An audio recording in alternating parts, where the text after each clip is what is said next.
mashq ko'rgan bitta she'ringiz bor. Keling, o'shani ayting, esingizda bo'lsa. Qaysini? Masalni aytyapsizmi? Ha. Shu masalani aytib bering. Masalni san'at institutida o'qib yurgan paytimizda yozganman.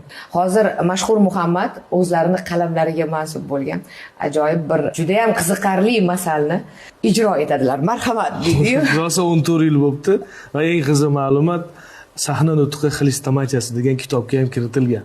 Yo'q-e? Tabriklayman. Masallar ro'yxatida turibdi.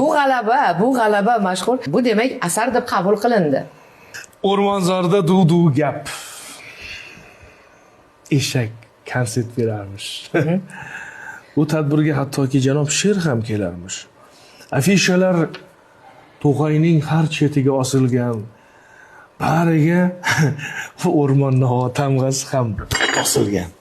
Reklamada ko'klarga ko'tarilgan eshak voy.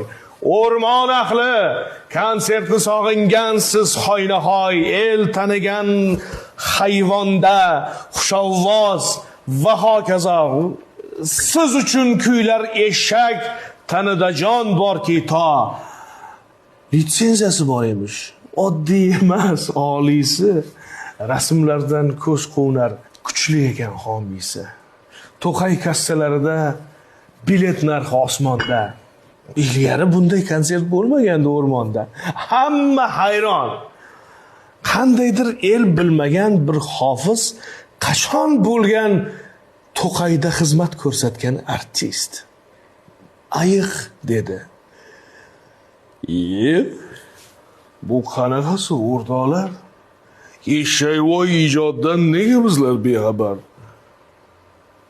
Tanishman ko'p hofizlar bilan, bunaqasini bilmasdim biroq. Jahl bilan telefon chiqarib yuqoriga qildi qo'ng'iroq. Alo. Assalomu alaykum. Yo'lbarsjon aka, yuqorida juda katta amaldordirsiz. Eshak degan ashulachini ijodidan xabardordirsiz. Rasmini ko'rdim, antiqa nusxa. Shalpan quloq, kallasi taqir. Ovozingizni o'chiring-chi. Devorda ham quloq bor axir. Yo zaring bo'lsin, yoki zo'ring.